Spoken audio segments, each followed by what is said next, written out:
जैन साथियों, चलिए आज बीपीएससी तैयारी 4 के लिए बीपीएससी तैयारी 1 में जो आपका पीजीटी में 40 मार्क का क्वेश्चन पूछा गया था, इसे हम हल करते हैं। और आज से आपका बीपीएससी तैयारी का पीआईक्यू क्लास स्टार्ट होगा। ठीक है, आज से आपका ये क्लास स्टार्ट हो रहा है और इसी तरह से आपका हम तैयारी 1, तैयारी 2, तैयारी 3 जितने भी आपका क्वेश्चन पूछा गया है उन सभी को हम हल करेंगे। तो आज के क्लास में हम लोग क्या देखने वाले हैं? आज के क्लास में हम लोग देखने वाले हैं बीपीएससी तैयारी 1 में आपका क्लास 11-12 में, तैयारी 1 में क्लास 11-12 यानी पीजीटी में आपका जो 40 मार्क्स का जो कॉमन क्वेश्चन पूछा गया है उससे हम हल करते हैं। ठीक है, ये आपका 40 मार्क वाला है कॉमन, जो आपका क्वेश्चन रहते हैं 40 मार्क का, उससे हम हल करने वाले हैं और ये आपका 11-12 का है। ठीक है, उसके बाद हम तैयारी 1 का आपका जो 9-10 में क्वेश्चन पूछा गया है और तैयारी 1 में आपका जो 6-8 या 1-5 क्वेश्चन पूछा गया है उससे हम हल करेंगे। तो जिस तरह से आपका तैयारी 1 हो जाएगा कंप्लीट, उसी तरह से आपको हम तैयारी 2 का भी कंप्लीट करवाएंगे और तैयारी 3 का भी। ठीक है, और इसी यूट्यूब चैनल पर आपका एक क्लास होगा। ठीक है, इस क्लास को आप जरूर देखिएगा, इससे आपको एक फायदा ये मिलेगा कि आपको तैयारी 4 में तैयारी करने का पता चलेगा कि हमें पढ़ना क्या है। ठीक है, तभी आपको पता चलेगा कि हमें क्या पढ़ना है, क्या छोड़ना है। ठीक है, तो चलिए इस क्लास को हम स्टार्ट करते हैं। और देखिए इसमें आपका पहला प्रश्न है, पहले आपका मैथ का क्वेश्चन है।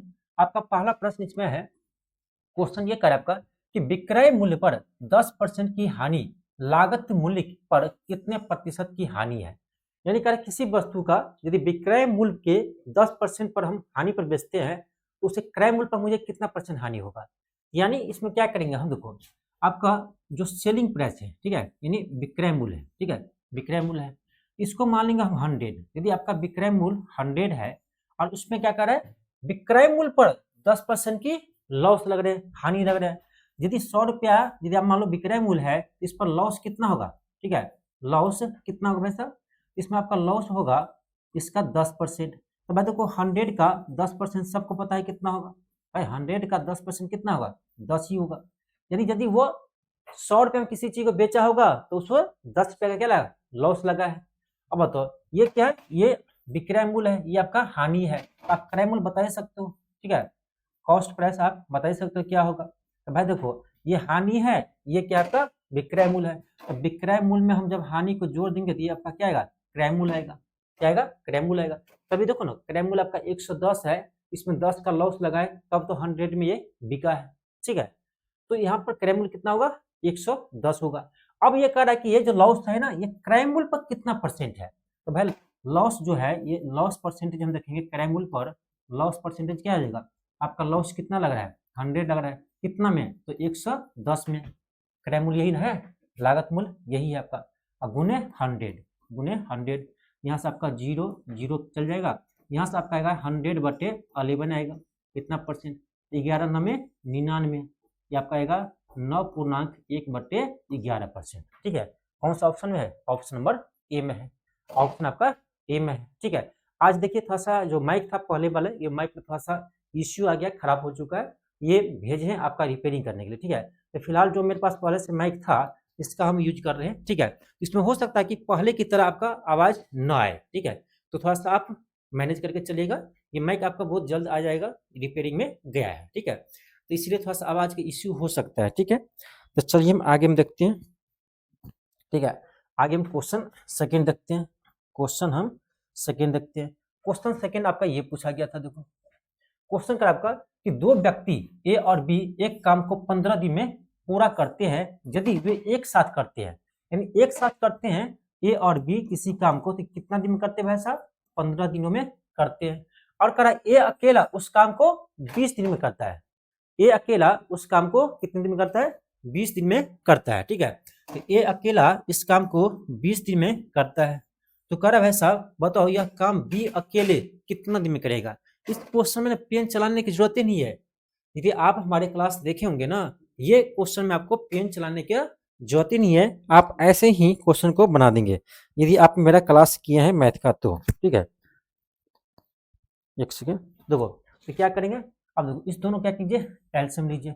तो 15 और 20 का एलसीएम कितना होगा? 60 होगा। 15 चौका 60 और 20 तिया 60, तो इसका इफिशियंसी कितना है? 4 है। अब देखो, अब ध्यान देने वाला बात यहाँ पर ये है कि ये जो आपका इफिशियंसी है, ये जो आपका इफिशियंसी है 4, ये ए और बी दोनों का है। और यहाँ पर ए का कितना है, ए का 3 है, यानी ए आपका यदि 3 हो जाएगा, ध्यान दो, ए आपका ए प्लस बी, ये आपका यदि ये 3 हो गया और ये ए और बी मिलाकर 4 है, इसका मतलब बी कितना होगा, 1 होगा। भाई ए का एफिशिएंसी 3 है और ए और बी मिलाकर 4 है, इसका मतलब ए 3 है तो बी कितना होगा, 1 होगा। यहाँ से हम क्या करेंगे, बी का काम निकाल देंगे। टोटल वर्क आपका कितना है, 60 बटे एफिशिएंसी कितना है, 1 है, यानी इसको कितना दिन लगेगा, 60 दिन लगेगा। 60 दिन, आपका option number D, option D, ठीक है। तो आप यदि बीपीएससी टीआई 4 का तैयारी करना चाहते हैं ना, तो आप एलके क्लासेस ऐप पर जा करके आप यानी ये 40 मार्क्स का क्लास ज्वाइन कर सकते हैं। पूरे आपको बेहतरीन तरीके से आप क्लास करवा रहे हैं, ठीक है। ऐसे आपको समझ में आ जाएगा हम किस तरह से आपको मैथ समझाते हैं, ठीक है। अब देखो, जैसे आपका ये तीसरा क्वेश्चन है, ये आपका तीसरा क्वेश्चन है, इसको आपको हल करना है, इसको हल करना है। और बहुत सारे स्टूडेंट क्या करते हैं, इसमें लॉन्ग मेथड से जाते हैं और उसको अपना समय बर्बाद करते हैं। ऐसे क्वेश्चन जब भी आए, हम इसमें बिना पेन उठाए क्वेश्चन को सोल्व कर देंगे, चाहे जितना भी लेंदी हो, ठीक है। अब देखो इस क्वेश्चन को, ये क्वेश्चन का आपका एक भिन्न के अंश और हर का योग 11 है। एक भिन्न के अंश और हर का योग क्या है, 11 है। यदि अंश में एक जोड़ दिया जाए, अंश में एक जोड़ दिया जाए और हर में 2 घटा दिया जाए, ये 2/3 हो जाते हैं, तो कह रहा वो भिन्न क्या होगा। अब बहुत सारे स्टूडेंट क्या करेगा, अब मान लेगा, देखो भाई साहब, ये जो भिन्न है ना, अंश बटे हर होता है, अंश बटे अंश मान लेगा x, हर मान लेगा y, ठीक है। फिर क्या करेगा, क्या करा भाई, इसका योग 11 है, इसका योग 11 है, यानी x प्लस वाई कितना होना चाहिए, 11 होना चाहिए। देखो ये हम नहीं बता रहे हैं, जो अदर स्टूडेंट बनाएंगे ना, इसका तरीका बता रहे हैं। हम तो आपको ऐसे बताएंगे जो बिना पेन चलाए, बिना पेन उठाए क्वेश्चन को सोल्व कर सकते हो, ठीक है। ये करेगा, फिर क्या करा, उसके अंश में 1 जोड़ दिया जाता है, अंश x मान है तो x में 1 जोड़ देंगे और हर में 2 घटा दिया जाए, हर में 2 घटा दिया जाए, वो कितना हो जाता है, 2/3। अब क्या करेगा, दूसरा इक्वेशन यहां से निकालेगा, ठीक है, कोना कोनी गुना करेंगे, यहां से दूसरा इक्वेशन निकालेगा, फिर दोनों को सोल्व करेंगे, ठीक है। भाई इतना समय आपके एग्जाम में नहीं रहता है, आपके एग्जाम में इतना समय नहीं रहता है कि आप इस क्वेश्चन को इतना करने जाएंगे, ठीक है। तो क्या करेंगे, आप ही बताइए क्या करेंगे, तो हम ये करने नहीं जाएंगे। क्यों नहीं जाएंगे, देखो इसको क्या करेंगे, हम ऑप्शन से बनाएंगे, बाय ऑप्शन, ठीक है। इसको हम क्या करेंगे, ऑप्शन से बनाएंगे। तो अंश बटे हर भिन्न होता है, सबको पता है, अंश बटे हर भिन्न होता है, सबको पता है। अब क्या करा, अंश और हर का योग 11 होना चाहिए। अब देखो 11, 6 5 11 इसमें भी हो रहा है, 6 5 11 इसमें भी हो रहा है, 8 3 11 इसमें भी हो रहा है, ये तीनों में आपका सेटिस्फाई कर रहा है।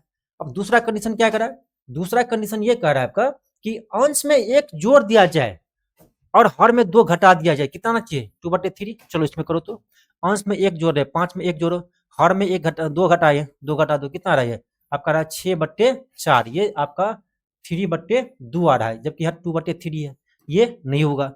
अब इसमें चेक करो, आपका क्या करेंगे, ऊपर में देखो 6 1 7, ये 7 हो गया, ये आपका देखो ये 7 हो गया, तो भाई ये आ ही नहीं सकता है, ये भी नहीं होगा।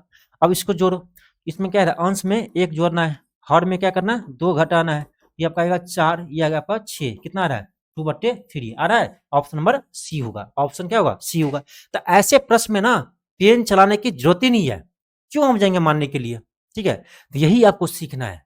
आप यदि बैच ज्वाइन करते हैं ना 40 मार्क का, तो आप यही सीखेंगे कि कैसे हम क्वेश्चन को बिना पेन उठाए क्वेश्चन को हल करें। ऐसा क्वेश्चन यही नहीं है, बहुत सारे क्वेश्चन आपको मिलेगा जिसमें बिना पेन उठाए आप क्वेश्चन को बना सकते हो। तो 40 मार्क के लिए आपका एलके क्लासेस ऐप पर हम क्लास करवा रहे हैं, चाहे मैथ हो, चाहे जीएस हो, चाहे साइंस हो, कुछ भी हो आपका, चाहे ये आपका हिस्ट्री पॉलिटी ज्योग्राफी हो, सभी आपको मिल जाएगा ये 40 मार्क का एलके क्लासेस ऐप पर। और इसका दाम आपका ज्यादा नहीं है, मात्र 300 रुपया है, ठीक है। चलिए आगे देखते हैं हम आपका अगला क्वेश्चन। अब देखिए आपका चौथा क्वेश्चन है, ये चौथा क्वेश्चन है आपका पीजीटी का क्वेश्चन है।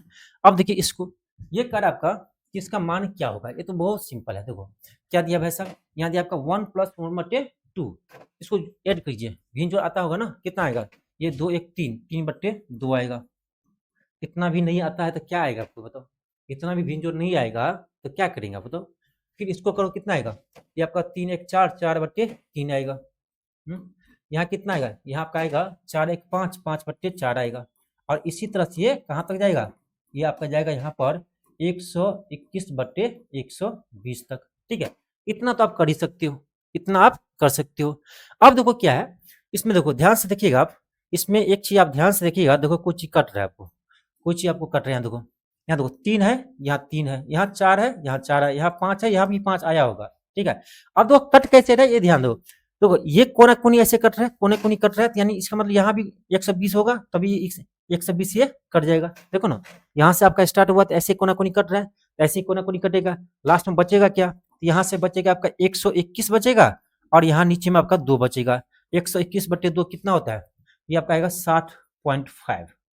60.5 किस में है, ऑप्शन नंबर ए में है, ऑप्शन ए में है। आप लोग कहते हैं कि सर मैथ नहीं बनता है, मैथ मेरा बहुत वीक है, तो क्लास तो कीजिए एक बार, ठीक है। आप लोग जाते हैं किसके पास, जो बहुत हाईलाइट टीचर है, ठीक है, हाईलाइटेड टीचर है।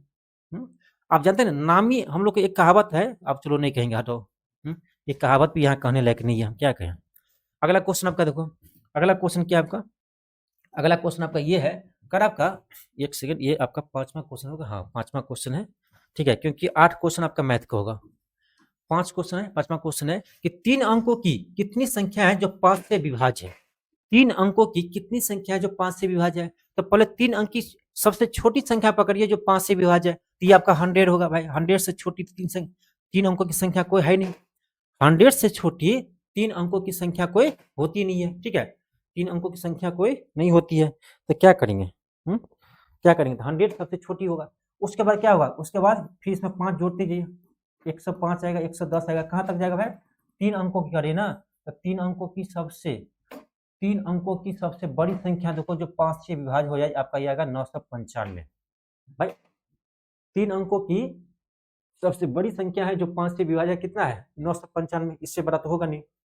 अब इसमें देख लो कि संख्या कितना है, ये हो गया आपका एपी में, देखो ना पहला पद 100 है आपका, इसमें कॉमन डिफरेंस कितना है, 5 का अंतर है, और अंतिम पद आपका 995 है। तो आप पढ़े होंगे एपी में एनवा पद क्या होता है, A plus N minus 1 into D होता है, ये आपको याद होना चाहिए। ये आपका एपी का एनवा पद का क्या फॉर्मूला है, A plus N minus 1 into D, ठीक है। अब इतना बच्चे की तरह हम करने नहीं जाएंगे, हम सीधे क्या करेंगे, यहाँ पर आपका कितना है, एनवा पद आपका 995 है, 995 है, पहला पद कितना है भाई 100 है, plus N minus 1 into d, d कितना है 5 है, 5 का अंतर है, कॉमन डिफरेंस ये होता है ना, सेकेंड दूसरे पद में से पहला पद को घटाइए, वो क्या था, कॉमन डिफरेंस आते हैं। यहाँ आपका आएगा, इधर इसको लाएंगे, ये आपका आएगा 895, ठीक है, 995 में से 100 जाएगा, कितना बचेगा 895, और आपका बचेगा यहाँ एन माइनस 1 इंटू डी यानी 5, यहाँ 5 से काटिए, 5 से आप काटिएगा, 5 से काटेंगे तो क्या आएगा आपका, 5 से आप काटिएगा तो क्या आएगा, तो 5 एकन 5, 3 बचा, 5 एकन 5, 3 5 7 35, 95 45, ये आपका आ गया कितना, एन माइनस 1 बराबर इतना आ गया, यहाँ से एन कितना आएगा 179 प्लस 1 180 आएगा। कहाँ है क्वेश्चन में दम, क्वेश्चन में दम कहाँ है, आपका ऑप्शन नंबर ए होगा।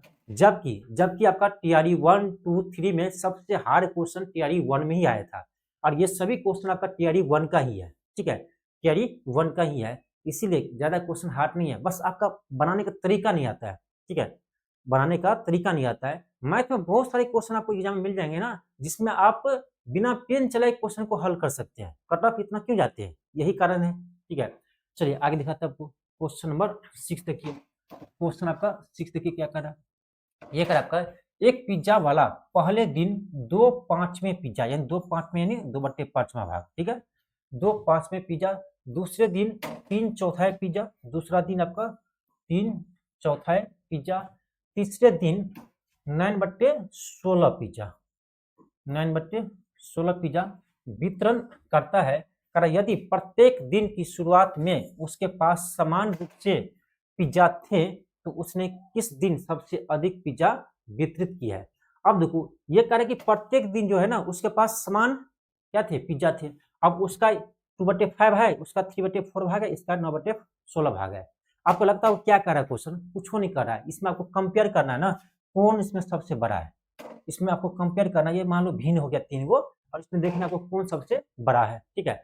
एक तरीका ये है कि आप रेशियो निकाल लो तीनों का, एक तरीका आपका ये है इस तीनों का रेशियो निकाल लो, जो रेशियो बड़ा आएगा वही इसका आंसर होगा।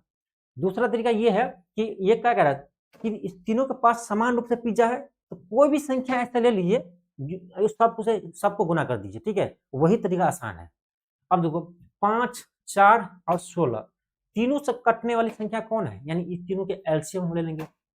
तीनों से विभाज्य होने वाली संख्या कौन है, देखो ना 4, 5, 16, तो नहीं पता आपको है ना, तो एलसीएम ले लो, ठीक है। तो आपका आएगा कितना, 80 आएगा। देखो 80 से सब विभाज्य है, हम अपने मन से क्या करेंगे, 80 से मल्टीप्लाई कर देंगे, क्योंकि तीनों के पास समान रूप से पिज्जा है। 3/4, इसको भी क्या करो 80 से मल्टीप्लाई करो, इसके भी क्या करो 80 से मल्टीप्लाई करो, ठीक है, कर दिया। 80 से हम मल्टीप्लाई किए। अब देखो 16 पंचे 80, ठीक है, 16 पंचे 80, ये आप कितना आएगा, ये आपका आएगा 16 दूनी 32 आएगा। ये देखो 20 चौक 80, ये आपका आएगा 20 या 60 आएगा। यहाँ आपका कितना आएगा, यहाँ 16 पंचे 80, 9 पंचे 45 आएगा। अब देखो इसमें क्या कर रहा है कि किस दिन सबसे अधिक पिज्जा वितरित हुआ है, सबसे अधिक देख लो कौन सा है, तो सबसे अधिक आपका 60 है। 60 किससे आया है, 3/4 से आया है। और 3/4 क्या है, दूसरे दिन आपका वितरित हुआ था 3/4 भाग, तो क्या होगा, दूसरा दिन होगा, ऑप्शन नंबर बी होगा। ऑप्शन क्या होगा, बी होगा, ठीक है, समझ में आ गया होगा, ठीक है। तो क्वेश्चन में कोई दम नहीं है, बस आप में दम होना चाहिए, ठीक है। अगला क्वेश्चन देखिए, ये आपका मेंसुरेशन का क्वेश्चन है, ठीक है, ये आपका मेंसुरेशन क्वेश्चन है, और बहुत जल्द आपको मेंसुरेशन भी स्टार्ट करने वाले हैं, ठीक है। अभी आपका नंबर सिस्टम एडवांस में समाप्त हुआ है, उसके बाद आपका अलजेब्रा स्टार्ट कर रहे हैं, ठीक है, सिंप्लीफिकेशन, उसके बाद अलजेब्रा, उसके बाद आपका ट्रिग्नोमेट्री, फिर आपका ये हम मेंसुरेशन स्टार्ट करेंगे, ठीक है।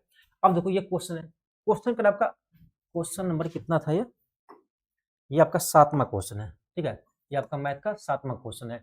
18 मीटर लंबे एक कमरे में 75 सेंटीमीटर चौड़ी गलीचे का उपयोग करते हैं। गलीचे मतलब आप रेड कारपेट समझ लो, ठीक है, रेड कारपेट बिछाते हैं ना, वही समझ लो, ठीक है।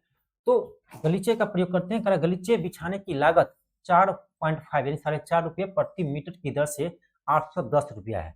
तो कमरे की चौड़ाई क्या होगा, ठीक है। अब समझो, देखो ये क्या आपका, ये आपका कमरा है, मान लो ये आपका कमरा है, ठीक है, ये आपका कमरा है, और इसमें क्या करना है, गलीचा बिछाना है, ठीक है, यानी उसको क्या करना है, दरी बिछाना है, मान लो दरी बिछाना है। और दरी का ना आपका क्या दिया है, इसका चौड़ाई मुझे दिया है, तो लंबाई निकालना पड़ेगा। लंबाई निकालने के लिए यहाँ देखिए दिया हुआ है, देखो 4.5 रुपये प्रति मीटर की दर से 810 रुपये उसको लगाता है बिछाने में, ठीक है। तो क्या करेंगे हम यहाँ से, यहाँ बात को समझो, एक तरह से आप बात को समझो। हमें जो है ना, इतना मीटर लंबे एक कमरे में इतना मीटर चौड़े गलीचे का उपयोग करके गलीचा बिछाने का इतना लागत है, ठीक है। तो कह रहा क्या, कमरे की चौड़ाई ज्ञात करते हैं। बस यहाँ पर ये समझो कि जो एक कमरा है ना, तो जो कमरा का क्षेत्रफल होगा वही क्षेत्रफल आपका ये जो आपका रेड कारपेट लगा रहे हैं उस रेड कारपेट का होगा। क्यों होगा, क्योंकि भाई साहब ये जो रेड कारपेट है ये पूरे रूम में हमको बिछाना है। अब बिछाएंगे तो भाई देखो यही ना एरिया कवर करेगा, यही एरिया कवर करेगा। बस यहाँ पर एक ही कंसेप्ट है कि जो कमरा का क्षेत्रफल होगा वही क्षेत्रफल आपका किसका होगा, ये आपका यानी रेड कारपेट का होगा, ठीक है। बस खत्म कहानी, बस खत्म कहानी। तो क्या करेंगे, देखो तो 18 गुने इसका, ये क्या है, ये आपका कमरा है, इसका लंबाई आपका 18 मीटर दिया है।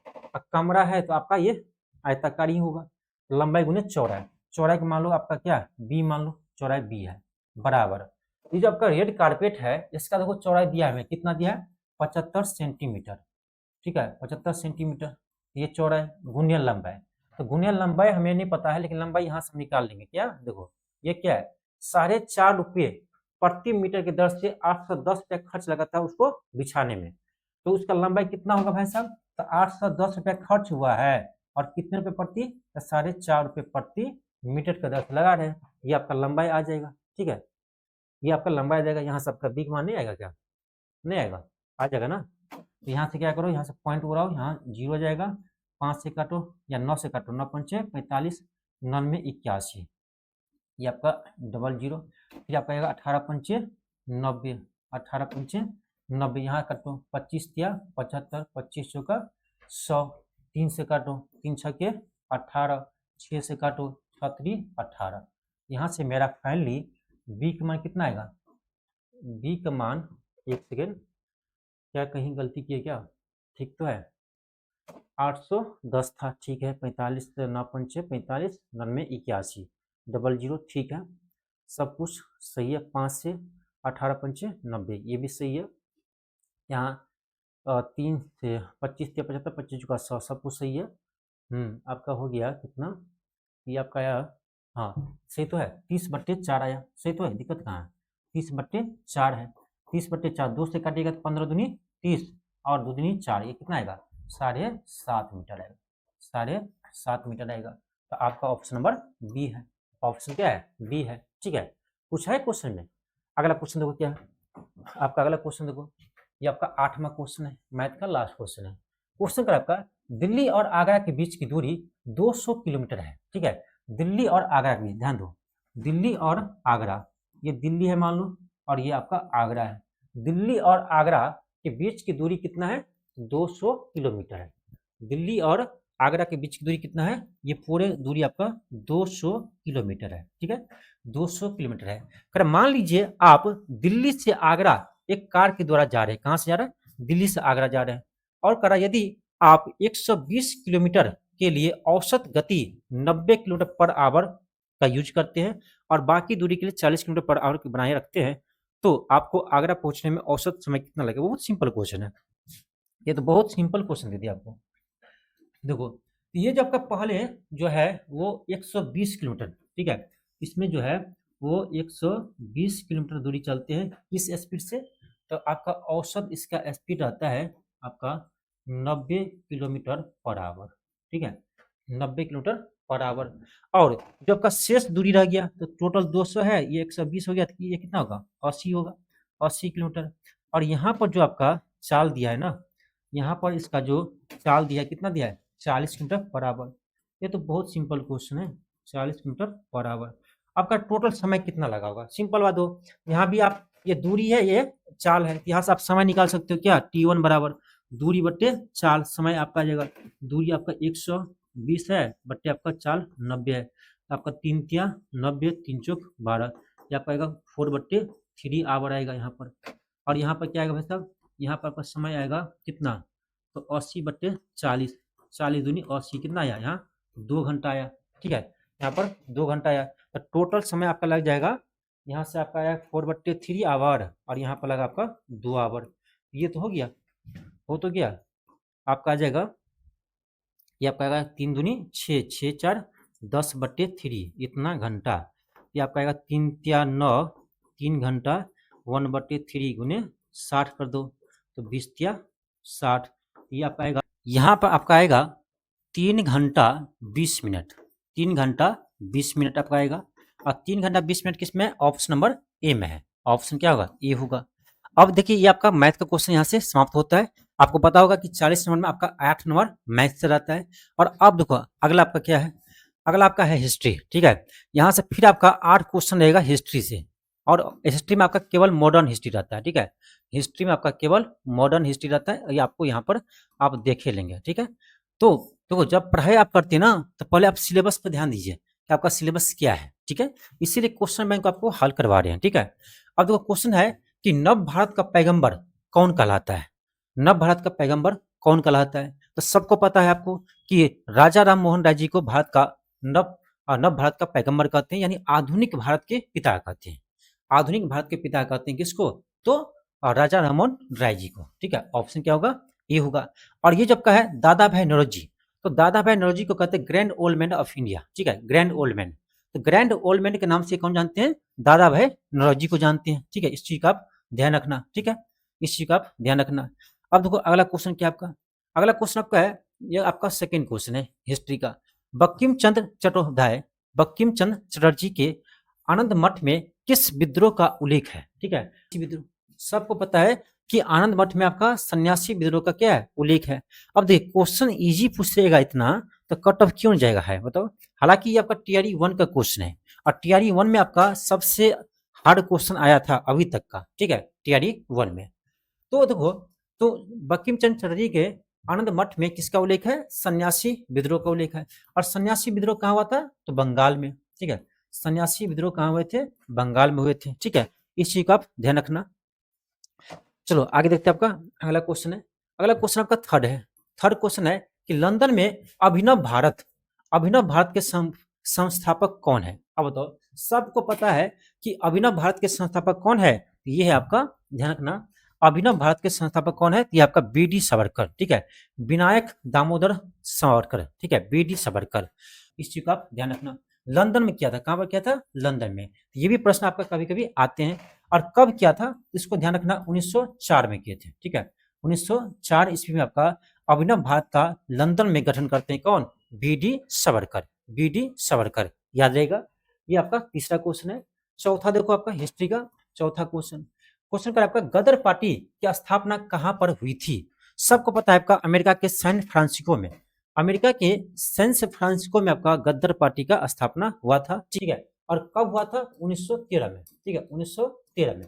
1913 में। इस चीज का आप ध्यान रखना। ठीक है, आपका 5 है। क्वेश्चन 5 का आपका कि बिरसा मुंडा द्वारा किसको कमांडर इन चीफ घोषित किया गया था? देखो, अब इस क्वेश्चन का ना आपको आंसर बहुत जगह अलग अलग मिलेगा। ठीक है, लेकिन जिसे बीपीएससी माना है उसको हम आपको बताएंगे। ठीक है, इसका आंसर आपको बहुत जगह आपको बुक में मिलेगा क्या? गया मुंडा मिलेगा, लेकिन ये गलत है। बीपीएससी इसका आंसर ई माना है, इनमें से कोई नहीं। ठीक है, इनमें से कोई नहीं, यानी कहने का मतलब ये हुआ कि बिरसा मुंडा किसी को अपना कमांडर इन चीफ घोषित नहीं किया था। ठीक है, वो खुद अपना कमांडर थे। ठीक है, इसलिए ध्यान रखना कि आपसे क्वेश्चन पूछेगा बिरसा मुंडा किसको कमांडर इन चीफ नियुक्त किया था, तो किसी को नहीं किया था। ये बीपीएससी के आंसर के अनुसार बता रहे हैं। ठीक है, और बहुत सारे आपको बुक में या बहुत जगह आपको मिल जाएगा कौन सा?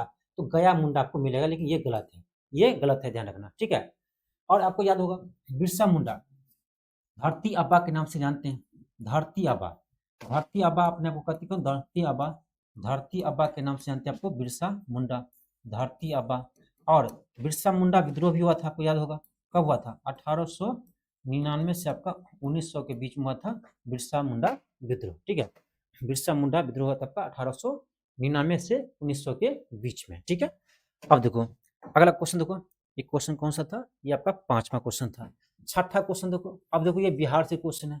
देखना एक चीज ध्यान रखना, 40 नंबर का भी यदि आपसे क्वेश्चन पूछा जा रहा है ना, तो उसमें आपका 40 नंबर में हिस्ट्री में भी आपका 2-3 क्वेश्चन बिहार से है, और ज्योग्राफी में भी आपका 2-3 क्वेश्चन बिहार से है। ठीक है, तो बिहार स्पेशल को आप इग्नोर नहीं कर सकते हैं। हम इसीलिए आपको बिहार स्पेशल का क्लास आपको अलग से करवा रखे हैं। ठीक है, और ये सीरीज आपका यूट्यूब पर चल रहा है। अभी आपको हम यानी ज्योग्राफी इसमें करवाए हैं, और आपका हिस्ट्री अभी करवाना बाकी है। हिस्ट्री आपको करवाएंगे, जल्द स्टार्ट करेंगे। ठीक है, और इसका हैंड राइटिंग नोट्स भी है मेरे पास।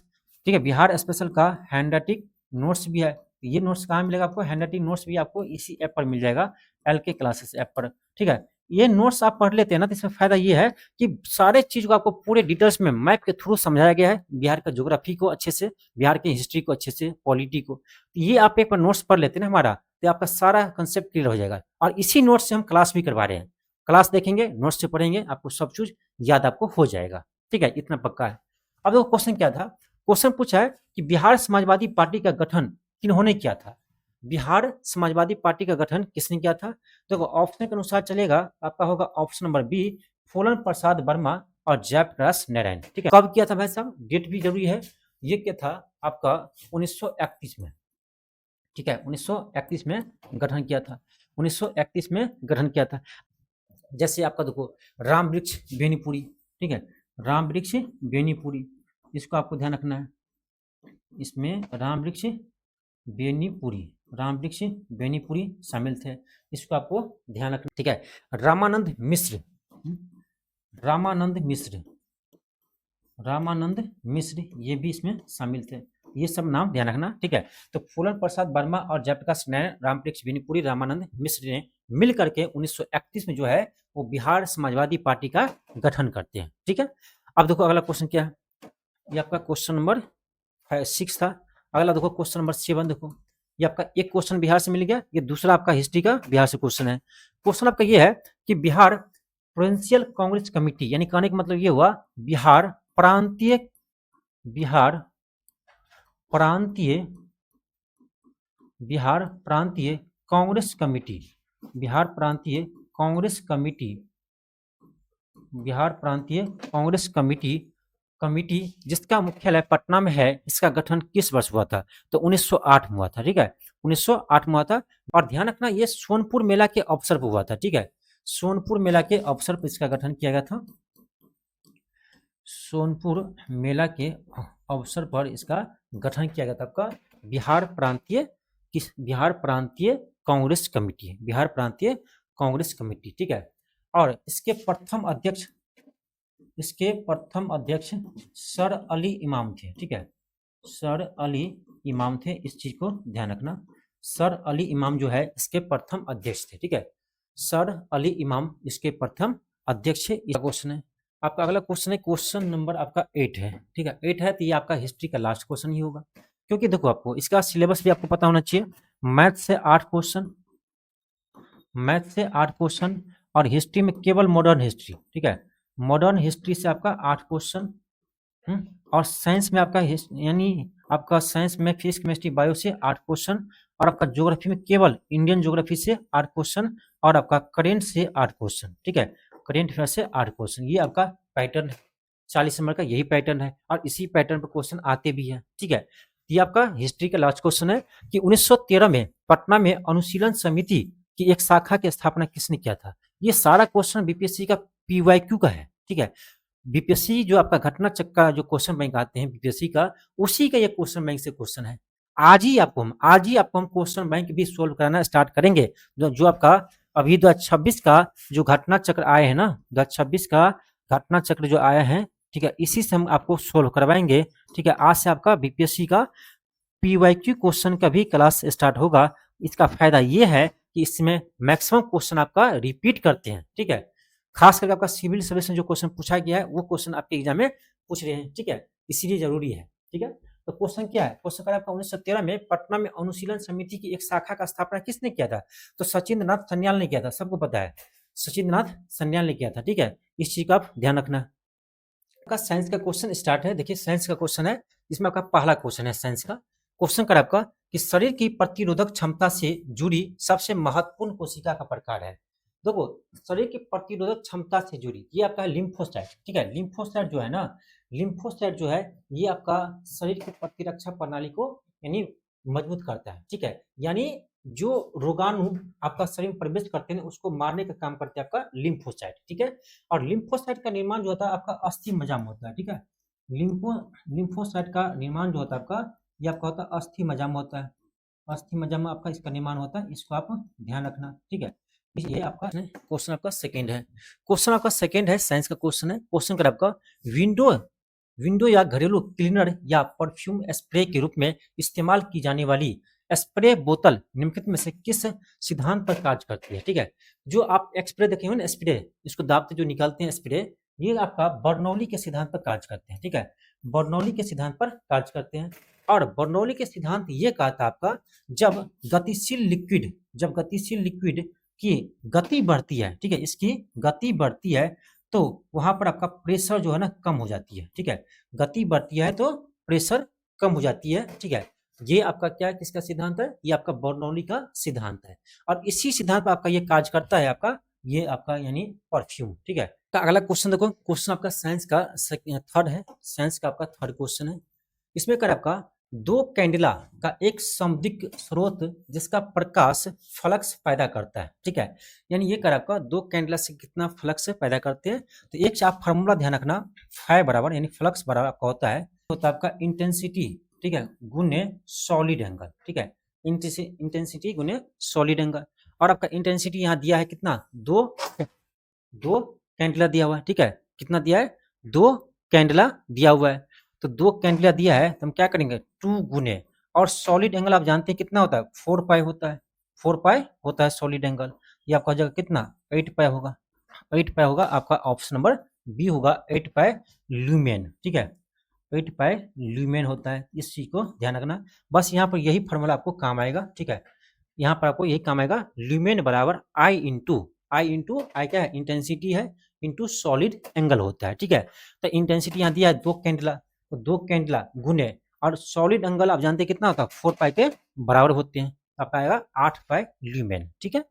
आपका अगला क्वेश्चन है। हाँ एक चीज और ध्यान रखना, जो आपको अभी हम क्लास करवा रहे हैं 40 मार्क्स, उसमें आपको न्यूमेरिकल क्वेश्चन भी करवाएंगे, चाहे आपका फिजिक्स हो चाहे केमिस्ट्री हो, सभी चैप्टर में आपका न्यूमेरिकल क्वेश्चन भी कराएंगे और पूरे बेसिक के साथ, ठीक है। इसीलिए आप यदि 40 मार्क्स का क्लास ज्वाइन करते हैं ना, ये साइंस हो चाहे आपका मैथ हो, कोई दिक्कत आपको होने वाला नहीं है, ठीक है। सभी आपको पूरे डिटेल्स में पढ़ाया जाएगा, ठीक है। यदि आपको भरोसा नहीं है तो अभी आपको फिजिक्स का एक आपको डेमो क्लास करवा रखे हैं, आप ऐप पर जाकर देख सकते हो, एल के क्लासेस ऐप पर जाकर के, ठीक है। पूरे हम न्यूमेरिकल क्वेश्चन थ्रू आपको समझाते हैं पूरे डिप में, ठीक है। ये क्वेश्चन आपको आसानी से बन जाएगा इस तरह का क्वेश्चन, ठीक है। आपका अगला क्वेश्चन है, ये आपका कौन सा क्वेश्चन है, क्वेश्चन नंबर 4 है। क्वेश्चन आपका 4 है कि पौधे में प्रदीप्त कलिका की खोज करने वाले कौन है। ये आपका है गार्डनर और एलार्ड। गार्डनर और एलार्ड ये है कि निम्नलिखित में से किस तत्व की परमाणु त्रिज्या सबसे बड़ी है। अब देखो इसमें देखेंगे हम ना, ये आपका पीरियोडिक टेबल का क्वेश्चन है, और पीरियोडिक टेबल आप देखे होंगे जब हम यहाँ लेफ्ट से राइट की ओर जाते हैं तो ध्यान रखना इसका रेडियस क्या होता है, कम होता है, ठीक है, डिक्रीज करता है। और जब हम ऊपर से नीचे की ओर आते हैं तब आपका रेडियस क्या होता है, इंक्रीज करता है, ठीक है, इस चीज को ध्यान रखना। तो आप ये देखेंगे तो आपका इसमें पहले कौन आएगा, इसमें आपका लिथियम आएगा, तो इसमें लिथियम का आपका रेडियस जो है आपका सबसे बड़ा हो जाएगा, ठीक है। ये आपका पीरियोडिक टेबल से क्वेश्चन है, जब आपको क्लास हम करवाएंगे तो पीरियोडिक टेबल को भी अच्छे से आपको हम समझा देंगे, ठीक है। चलिए आगे देखते हैं हम। आपका नेक्स्ट क्वेश्चन आपका है साइंस का क्वेश्चन नेक्स्ट है कि स्तनधारी में समानी श्वसन के दौरान डायफ्राम होता है, ठीक है। अब देखो कैसे होता है, तो जब हम सांस लेते हैं ना, जब सांस हम खींचते हैं, सांस लेते हैं तो उसमें चपटा होता है, और जब हम सांस छोड़ते हैं तब आपका होता है धनुषाकार। इसका दोनों होगा, इसलिए आपका ऑप्शन डी होगा, एक से अधिक। क्या होगा, इसका ऑप्शन डी होगा, एक से अधिक, ठीक है। आपका अगला क्वेश्चन है, आपका अगला क्वेश्चन पूछा गया था, देखो ये क्वेश्चन है कि केरल की शांत घाटी यानी साइलेंट वैली संरक्षित है क्योंकि, क्यों संरक्षित है, क्योंकि इसमें पौधे और जानवरों की बहुत सी दुर्लभ प्रजाति पाई जाती है, ठीक है, ऑप्शन नंबर ये होगा। हालांकि ये क्वेश्चन साइंस का हम नहीं कहेंगे, ये क्वेश्चन कह सकते हैं आपका, ये आपका ज्योग्राफी का क्वेश्चन है या इन्वायरमेंट का क्वेश्चन है, ठीक है, ठीक है, ये आपका इन्वायरमेंट का क्वेश्चन है। आपका अगला क्वेश्चन देखो क्या है, अगला क्वेश्चन है कि भोजपुरी की पहली फिल्म कौन सी थी। देखो भोजपुरी की पहली फिल्म थी आपका गंगा मैया तोहर पीढ़ी चढ़ेवा, ये हम बिहार स्पेशल आपको क्लास करवा रखे हैं। ये क्वेश्चन है कि भोजपुरी की पहली फिल्म कौन सी थी, ये थी आपका गंगा मैया हम तोहरा पीढ़ी चढ़ेवा, ठीक है। यदि इसका डायरेक्टर का नाम पूछे, इसका डायरेक्टर नाम है कुंदन कुमार, ठीक है, इसके डायरेक्टर का नाम क्या है, कुंदन कुमार, ठीक है। यानी पहला भोजपुरी फिल्म का डायरेक्टर कौन है, तो कुंदन कुमार है, और इसका आपका रिलीज हुआ था ये 1963 में। कब हुआ था, 1963 में। आपका अगला क्वेश्चन देखो क्या है, अब आपका यहाँ से ज्योग्राफी का क्वेश्चन स्टार्ट होता है, ठीक है। क्वेश्चन तक आपका ये फर्स्ट है ज्योग्राफी का। ज्योग्राफी का आपका फर्स्ट क्वेश्चन है कि भारत के निम्नलिखित थर्मल पावर प्रोजेक्ट पूर्व से पश्चिम की दिशा में व्यवस्थित करना है, पूर्व से पश्चिम की ओर करना है आपको, पूर्व से पश्चिम, यानी ये आपका मैप में देखा जाए तो ये आपका ईस्ट टू वेस्ट करना है। कोटा, तो कोटा कहाँ पर है, ये राजस्थान में, सबको पता है। कोटा आईआईटी का जो आपका स्थान है, आईआईटी की तैयारी ज्यादा होता है आपका कहाँ, कोटा में।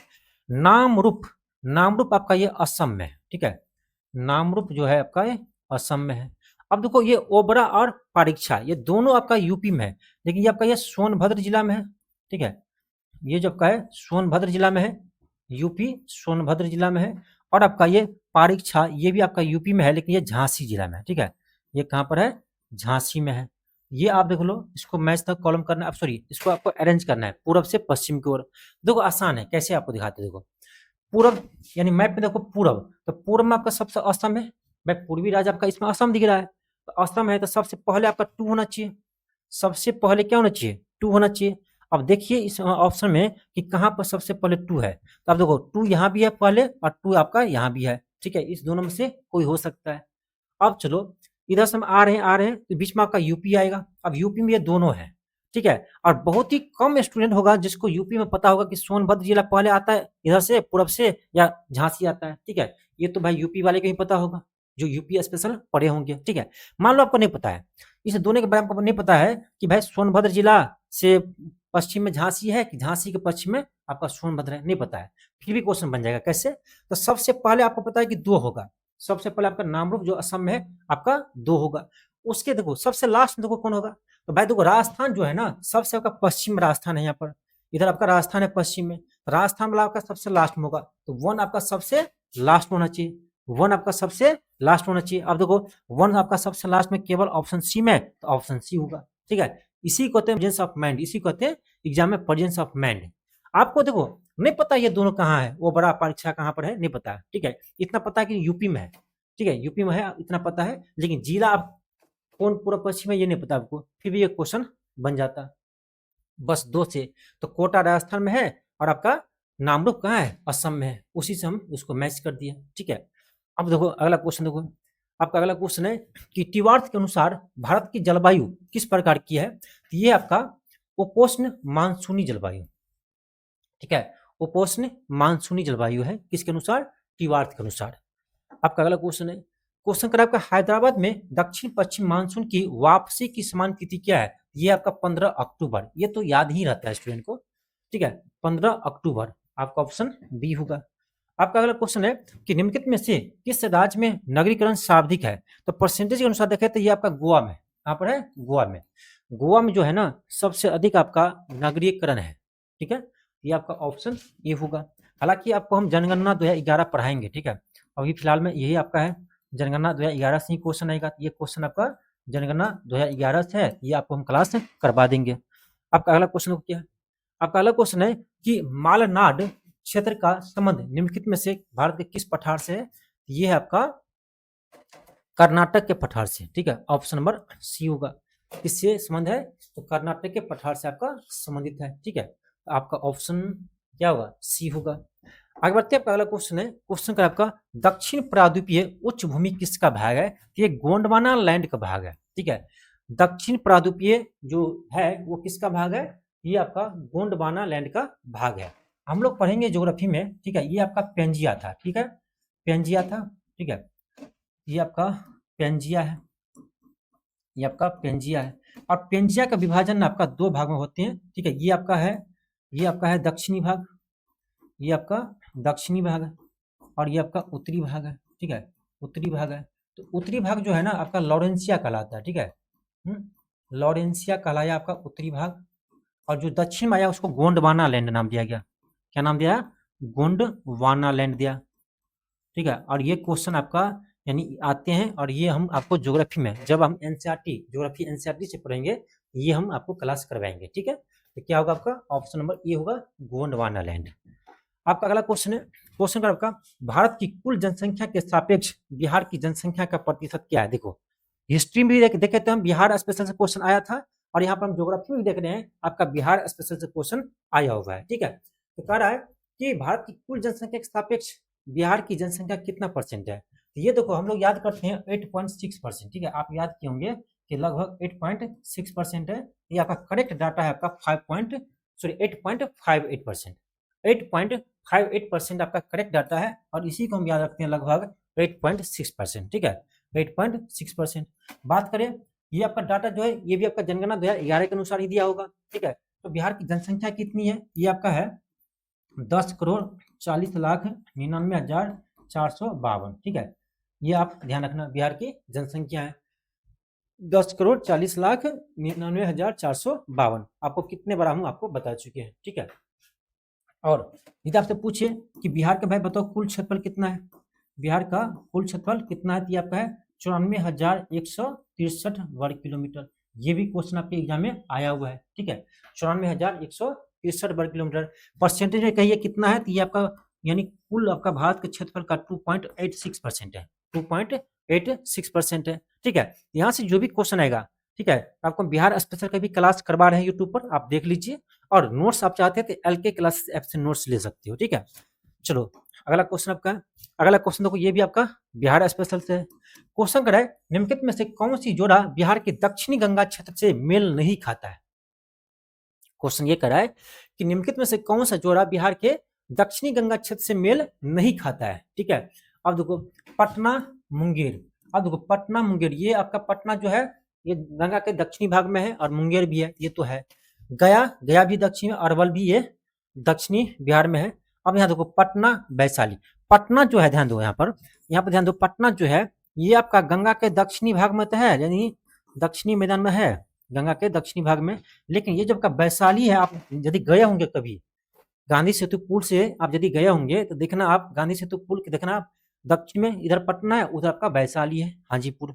तो वैशाली जो है ना ये आपका गंगा के उत्तरी मैदान में है, ठीक है, गंगा के उत्तरी मैदान तरफ आपका क्या है, ये वैशाली है, ये उत्तरी है, ये दक्षिणी है। जबकि आपको क्या चाहिए, क्या करा था, दक्षिणी गंगा क्षेत्र से मेल नहीं खाता है, यही मेल नहीं खाता है, क्योंकि एक तो है दक्षिणी गंगा क्षेत्र, लेकिन एक आपका उत्तरी गंगा क्षेत्र है, ठीक है। ये भी आपका क्वेश्चन बिहार स्पेशल का ही है, ठीक है। तो आप समझ लो कि 40 क्वेश्चन में आपका 6 क्वेश्चन तो हम देख लिए अभी तक कि बिहार स्पेशल से क्वेश्चन पूछा गया, 3 आपका हिस्ट्री से था, 2-3 आपका ज्योग्राफी से।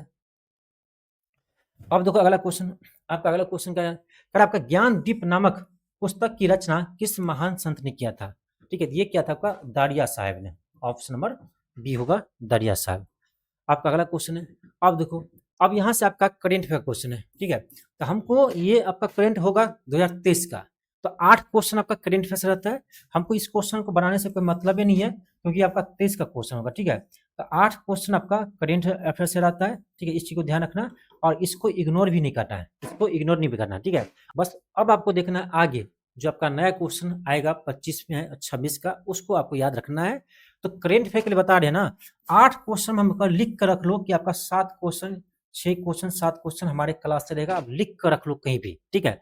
तो जो भी स्टूडेंट है चाहते हैं कि आपका टीआरई 4 के लिए करंट अफेयर भी क्लास करे, ठीक है, तो टीआरई 4 में हम आपको सब क्लास करवा रहे हैं, 40 मार्क का फुल क्लास भी करवा रहे हैं, करंट का क्लास आपको अलग से करवा रहे हैं। तो करंट अफेयर क्लास के लिए आप एलके क्लासेस ऐप पर जाकर के आप क्लास ले सकते हो, ठीक है। तो आज के क्लास में हम लोग क्या देखें, आज के क्लास में हम लोग देखें कि आपका टीआरई 1 में जो आपका पीजीटी से क्वेश्चन पूछा गया, ठीक है, टीआरई 1 में आपका जो पीजीटी से क्वेश्चन पूछा गया है इसे हम देखें, ठीक है। टीआरई 1 में जो आपका पीजीटी में क्वेश्चन पूछा गया है, यानी 11th-12th में, इसको हम देखें। और आपका अगले क्लास में आपका टीआरई 1 में जो आपका टीजीटी यानी आपका क्लास 9 to 10th में जो क्वेश्चन पूछा गया ना, 9 to 10th में 40 मार्क का, उससे हम हल करेंगे। फिर हम आपका पीआरटी का भी क्वेश्चन हल करेंगे, ठीक है। साथ में आपका बीपीएससी का जो घटना चक्र क्वेश्चन बैंक है, इससे भी आपको हम सोल्व करवाएंगे, ठीक है, ठीक है। तो चलिए आज के लिए इतना ही। आप लोग कमेंट में जरूर बताइएगा ये क्लास आपको कैसे लगा, और हमें एनर्जी मिलता है और क्लास कराने के लिए मोटिवेट होते हैं, ठीक है। चलिए मिलते हैं आपको नेक्स्ट क्लास में। थैंक यू, धन्यवाद।